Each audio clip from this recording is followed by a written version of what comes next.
Daily reading through the Bible, Week 15, Day 2, Judges chapters 9 through 11, Psalm 17, Luke chapter 23.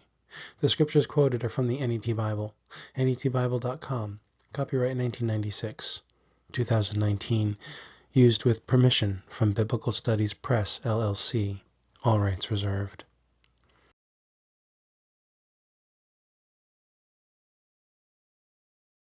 Judges 9. Now Abimelech, son of Jerubbaal, went to Shechem to see his mother's relatives. He said to them, and to his mother's entire extended family, "Tell the leaders of Shechem this. Why would you want to have 70 men, all Jerubbaal's sons, ruling over you, when you can have just one ruler? Recall that I am your own flesh and blood." His mother's relatives spoke on his behalf to all the leaders of Shechem and reported his proposal. The leaders were drawn down to Abimelech. They said, "He is our close relative." They paid him 70 silver shekels out of the temple of Baal-berith. Abimelech then used the silver to hire some lawless, dangerous men as followers. He went to his father's home in Ophrah and murdered his half-brothers. The 70 legitimate sons of Jerubbaal on the stone. Only Jotham, Jerubbaal's youngest son, escaped because he hid. All the leaders of Shechem and Beth Milo assembled and then went and made Abimelech king by the oak near the pillar in Shechem. When Jotham heard the news, he went and stood on top of Mount Gerizim. He spoke loudly to the people below, "Listen to me, leaders of Shechem, so that God may listen to you." The trees were determined to go out and choose a king for themselves. They said to the olive tree, "Be our king." But the olive tree said to them, "I am not going to stop producing my olive oil, which is used to honor gods and men, just to sway above the other trees." So the trees said to the fig tree, "You come and be our king." But the fig tree said to them, "I am not going to stop producing my sweet figs, my excellent fruit, just to sway above the other trees." So the trees said to the grapevine, "You come and be our king." But the grapevine said to them, "I am not going to stop producing my wine, which makes gods and men so happy, just to sway above the other trees." So all the trees said to the thorn bush, "You come and be our king." The thorn bush said to the trees, "If you really want to choose me as your king, then come along, find safety under my branches. Otherwise may fire blaze from the thorn bush and consume the cedars of Lebanon." Now, if you have shown loyalty and integrity when you made Abimelech king, if you have done right to Jerubbaal and his family, if you have properly repaid him, my father fought for you. He risked his life and delivered you from Midian's power. But you have attacked my father's family today. You murdered his 70 legitimate sons on one stone and made Abimelech, the son of his female slave, king over the leaders of Shechem, just because he is your close relative.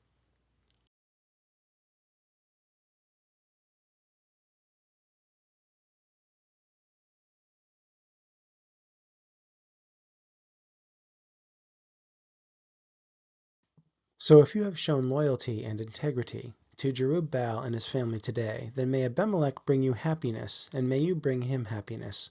But if not, may fire blaze from Abimelech and consume the leaders of Shechem and Beth Milo. May fire also blaze from the leaders of Shechem and Beth Milo and consume Abimelech. Then Jotham ran away to Beer, and lived there to escape from Abimelech his half-brother. Abimelech commanded Israel for 3 years. God sent a spirit to stir up hostility between Abimelech and the leaders of Shechem. He made the leaders of Shechem disloyal to Abimelech. He did this so the violent deaths of Jerubbaal's 70 sons might be avenged, and Abimelech, their half-brother who murdered them, might have to pay for their spilled blood, along with the leaders of Shechem, who helped him murder them. The leaders of Shechem rebelled against Abimelech by putting bandits in the hills, who robbed everyone who traveled by on the road. But Abimelech found out about it. Gaal, son of Ebed, came through Shechem with his brothers. The leaders of Shechem transferred their loyalty to him. They went out to the field, harvested their grapes, squeezed out the juice, and celebrated. They came to the temple of their God and ate, drank, and cursed Abimelech.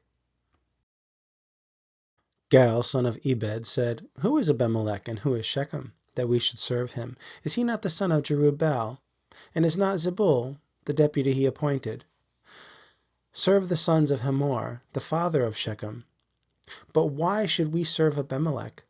If only these men were under my command, I would get rid of Abimelech.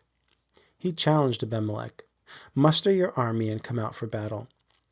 When Zebul, the city commissioner, heard the words of Gaal, son of Ebed, he was furious. He sent messengers to Abimelech, who was in Arumah, reporting, Beware, Gaal, son of Ebed, and his brothers are coming to Shechem and inciting the city to rebel against you. Now come up at night with your men and set an ambush in the field outside the city. In the morning at sunrise, quickly attack the city. When he and his men come out to fight you, do what you can to him. So Abimelech and all his men came up at night and set an ambush outside Shechem. They divided into 4 units. When Gaal, son of Ebed, came out and stood at the entrance of the city's gate, Abimelech and his men got up from their hiding places. Gaal saw the men and said to Zebul, Look, men are coming down from the tops of the hills. But Zebul said to him, You are seeing the shadows on the hills. It just looks like men. Gaal again said, Look, men are coming down from the very center of the land. A unit is coming by way of the oak tree of the diviners. Zebul said to him, Where now are your bragging words? Who is Abimelech that we should serve him? Are these not the men you insulted? Go out now and fight them. So Gaal led the leaders of Shechem out and fought Abimelech. Abimelech chased him, and Gaal ran from him. Many Shechemites fell wounded at the entrance of the gate. Abimelech went back to Arumah. Zebul drove Gaal and his brothers out of Shechem. The next day the Shechemites came out to the field. When Abimelech heard about it, he took his men and divided them into 3 units and set an ambush in the field. When he saw the people coming out of the city, he attacked and struck them down. Abimelech and his units attacked and blocked the entrance to the city's gate. 2 units then attacked all the people in the field and struck them down. Abimelech fought against the city all that day. He captured the city and killed all the people in it. Then he leveled the city and spread salt over it. When all the leaders of the tower of Shechem heard the news, they went to the stronghold of the temple of El-Berith. Abimelech heard that all the leaders of the tower of Shechem were in one place. He and all his men went up on Mount Zalmon. He took an axe in his hand and cut off a tree branch. He put it on his shoulder and said to his men, Quickly, do what you have just seen me do. So each of his men also cut off a branch and followed Abimelech. They put the branches up against the stronghold and set fire to it. All the people of the tower of Shechem died, about 1,000 men and women. Abimelech moved on to Thebez. He besieged and captured it. There was a fortified tower in the center of the city, so all the men and women, as well as the city's leaders, ran into it and locked the entrance. Then they went up to the roof of the tower. Abimelech came and attacked the tower. When he approached the entrance of the tower to set it on fire, a woman threw an upper millstone down on his head and shattered his skull. He quickly called to the young man who carried his weapons, Draw your sword and kill me, so they will not say, A woman killed him. So the young man stabbed him, and he died. When the Israelites saw that Abimelech was dead, they went home. God repaid Abimelech for the evil he did to his father by murdering his 70 half-brothers. God also repaid the men of Shechem for their evil deeds. The curse spoken by Jotham, son of Jerubbaal, fell on them. Judges 10. After Abimelech's death, Tola, son of Puah, grandson of Dodo, from the tribe of Issachar, rose up to deliver Israel. He lived in Shamir in the Ephraimite hill country. He led Israel for 23 years, then died and was buried in Shamir. Jair, the Gileadite, rose up after him. He led Israel for 22 years. He had 30 sons who rode on 30 donkeys and possessed 30 cities. To this day these towns are called Havoth Jair. They are in the land of Gilead. Jair died and was buried in Kamon. The Israelites again did evil in the Lord's sight. They worshipped the Baals and the Ashtoreths, as well as the gods of Syria, Sidon, Moab, the Ammonites, and the Philistines. They abandoned the Lord and did not worship him. The Lord was furious with Israel and turned them over to the Philistines and Ammonites. They ruthlessly oppressed the Israelites that 18th year, that is, all the Israelites living east of the Jordan, in Amorite country in Gilead. The Ammonites crossed the Jordan to fight with Judah, Benjamin, and Ephraim. Israel suffered greatly. The Israelites cried out to the Lord for help. "We have sinned against you. We abandon our God and worship the Baals." The Lord said to the Israelites, "Did I not deliver you from Egypt, the Amorites, the Ammonites, the Philistines, the Sidonians, Amalek, and Midian, when they oppressed you? You cried out for help to me, and I delivered you from their power. But since you abandoned me and worshipped other gods, I will not deliver you again. Go and cry for help to the gods you have chosen. Let them deliver you from trouble." But the Israelites said to the Lord, "We have sinned. You do to us as you see fit, but deliver us today." They threw away the foreign gods they owned and worshipped the Lord. Finally, the Lord grew tired of seeing Israel suffer so much. The Ammonites assembled and camped in Gilead. The Israelites gathered together and camped in Mizpah. The leaders of Gilead said to one another, "Who is willing to lead the charge against the Ammonites? He will become the leader of all who live in Gilead." Judges 11. Now Jephthah the Gileadite was a brave warrior. His mother was a prostitute, but Gilead was his father. Gilead's wife also gave him sons. When his wife's sons grew up, they made Jephthah leave and said to him, "You are not going to inherit any of our father's wealth, because you are another woman's son." So Jephthah left his half-brothers and lived in the land of Tob. Lawless men joined Jephthah's gang and traveled with him. It was some time after this when the Ammonites fought with Israel. When the Ammonites attacked, the leaders of Gilead asked Jephthah to come back from the land of Tob. They said, "Come, be our commander so we can fight with the Ammonites." Jephthah said to the leaders of Gilead, "But you hated me and made me leave my father's house. Why do you come to me now when you are in trouble?" The leaders of Gilead said to Jephthah, "That may be true, but now we pledge to you our loyalty. Come with us and fight with the Ammonites. Then you will become a leader of all who live in Gilead." Jephthah said to the leaders of Gilead, "All right, if you take me back to fight with the Ammonites, and the Lord gives them to me, I will be your leader." The leaders of Gilead said to Jephthah, "The Lord will judge any grievance you have against us, if we do not do as you say." So Jephthah went with the leaders of Gilead. The people made him their leader and commander. Jephthah repeated the terms of the agreement before the Lord in Mizpah. Jephthah sent messengers to the Ammonite king, saying, "Why have you come against me to attack my land?" The Ammonite king said to Jephthah's messengers, "Because Israel stole my land when they came up from Egypt, from the Arnon River in the south to the Jabbok River in the north, and as far west as the Jordan River. Now return it peaceably." Jephthah sent messengers back to the Ammonite king and said to him, "This is what Jephthah says. Israel did not steal the land of Moab and the land of the Ammonites. When they left Egypt, Israel traveled through the desert as far as the Red Sea and then came to Kadesh. Israel sent messengers to the king of Edom, saying, 'Please allow us to pass through your land.' But the king of Edom rejected the request. Israel sent the same request to the king of Moab, but he was unwilling to cooperate. So Israel stayed at Kadesh. Then Israel went through the wilderness and bypassed the land of Edom and the land of Moab. They traveled east of the land of Moab and camped on the other side of the Arnon River. They did not go through Moabite territory. The Arnon was Moab's border. Israel sent messengers to King Sihon, the Amorite king who ruled in Heshbon, and said to him, 'Please allow us to pass through your land to our land.' But Sihon did not trust Israel to pass through his territory. He assembled his whole army, camped in Jahaz, and fought with Israel. The Lord God of Israel handed Sihon and his whole army over to Israel, and they defeated him. Israel took all the land from the Amorites who lived in that land. They took all the Amorite territory from the Arnon River on the south to the Jabbok River on the north, from the desert in the east to the Jordan in the west. Since the Lord God of Israel has driven out the Amorites before his people Israel, do you think you can just take it from them? You have the right to take what Chemosh your God gives you. But we will take the land of all whom the Lord our God has driven out before us. Are you really better than Balak, son of Zippor, king of Moab? Did he dare to quarrel with Israel? Did he dare to fight with them? Israel has been living in Heshbon and its nearby towns, in Aroer and its nearby towns, and in all the cities along the Arnon for 300 years.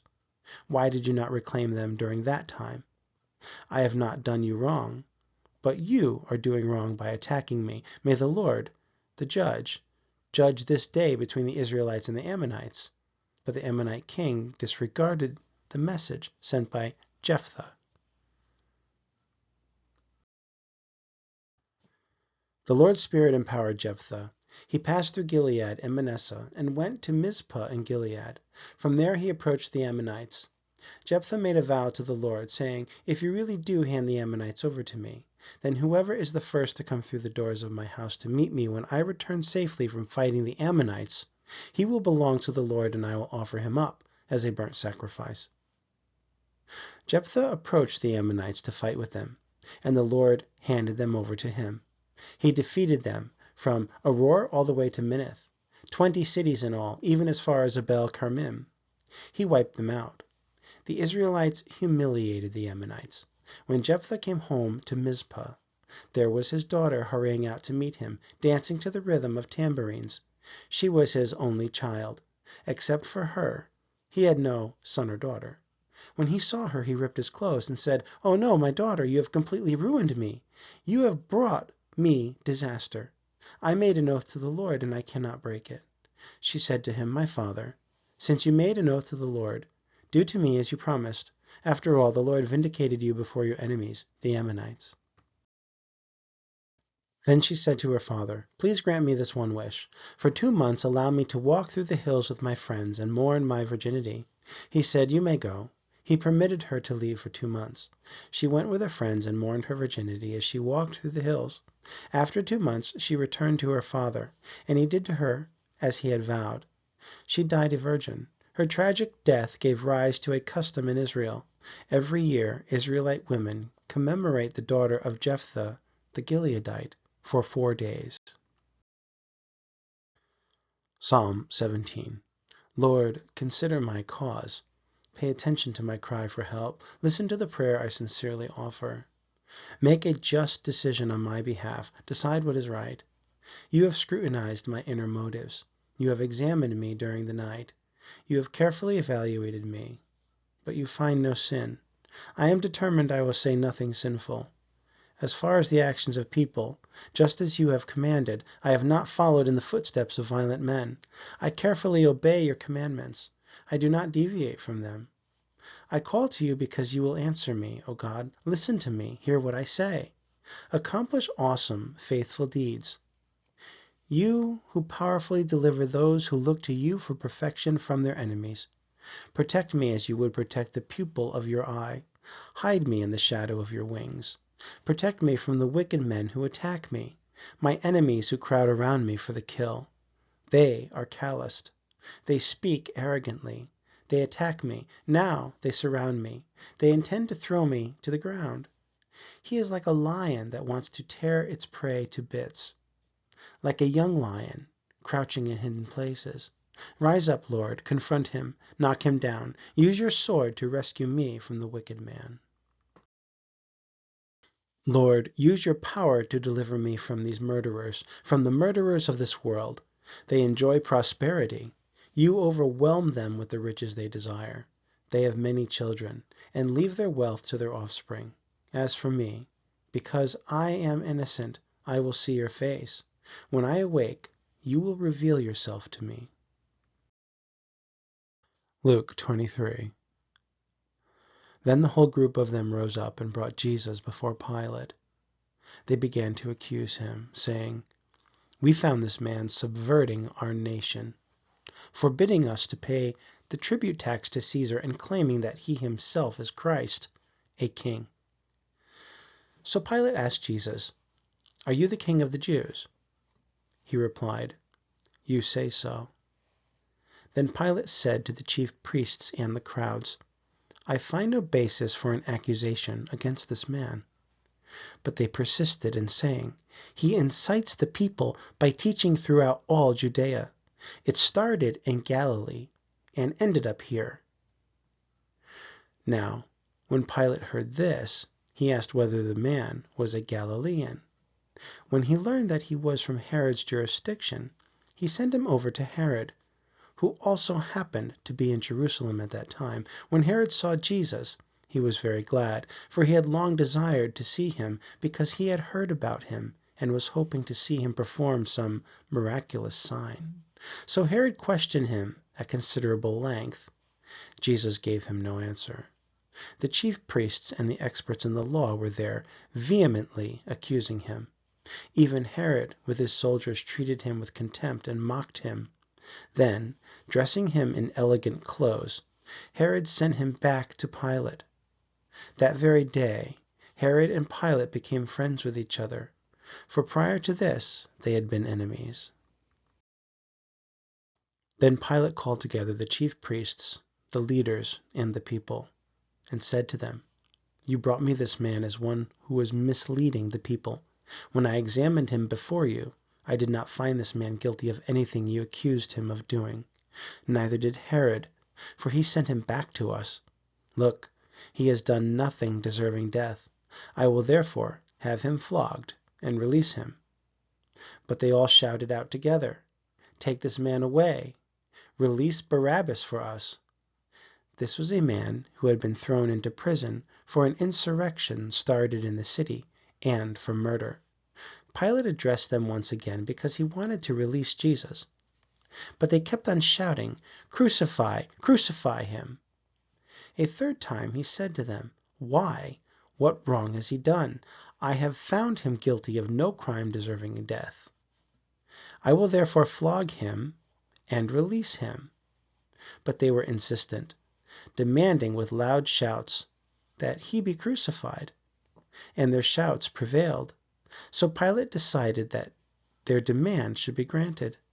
He released the man they asked for, who had been thrown in prison for insurrection and murder, but he handed Jesus over to their will. As they led him away, they seized Simon of Cyrene, who was coming in from the hill country. They placed the cross on his back and made him carry it behind Jesus. A great number of the people followed him. Among them were women who were mourning and wailing for him.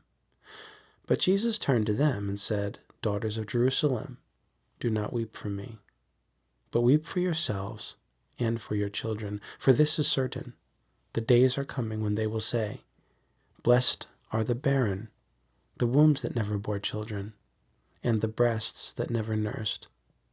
Then they will begin to say to the mountains, 'Fall on us,' and to the hills, 'Cover us.' For if such things are done when the wood is green, what will happen when it is dry?" 2 other criminals were also led away to be executed with him. So when they came to the place that is called the Skull, they crucified him there along with the criminals, one on his right and one on his left. But Jesus said, "Father, forgive them, for they don't know what they are doing." Then they threw dice to divide his clothes. The people also stood there watching, but the leaders ridiculed him, saying, "He saved others.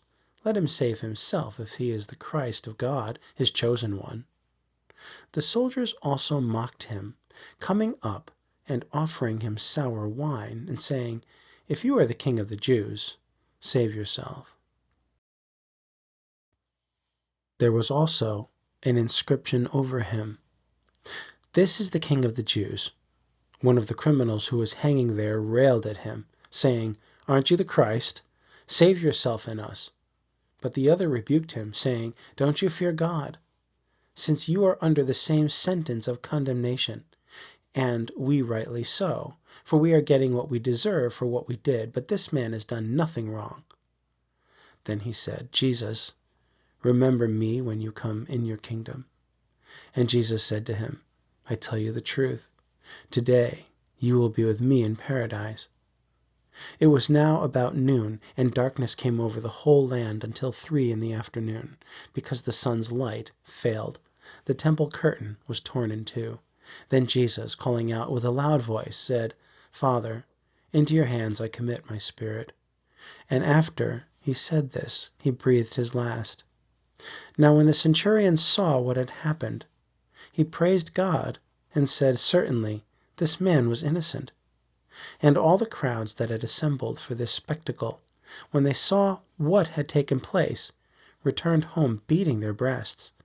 And all those who knew Jesus stood at a distance. And the woman who had followed him from Galilee saw these things. Now there was a man named Joseph, who was a member of the council, a good and righteous man. He had not consented to their plan and action. He was from the Judean town of Arimathea, and was looking forward to the kingdom of God. He went to Pilate and asked for the body of Jesus. Then he took it down, wrapped it in a linen cloth, and placed it in a tomb cut out of the rock, where no one had yet been buried. It was the day of preparation, and the Sabbath was beginning. The woman who had accompanied Jesus from Galilee followed, and they saw the tomb, and how his body was laid in it.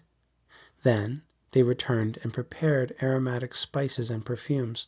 On the Sabbath they rested, according to the commandment.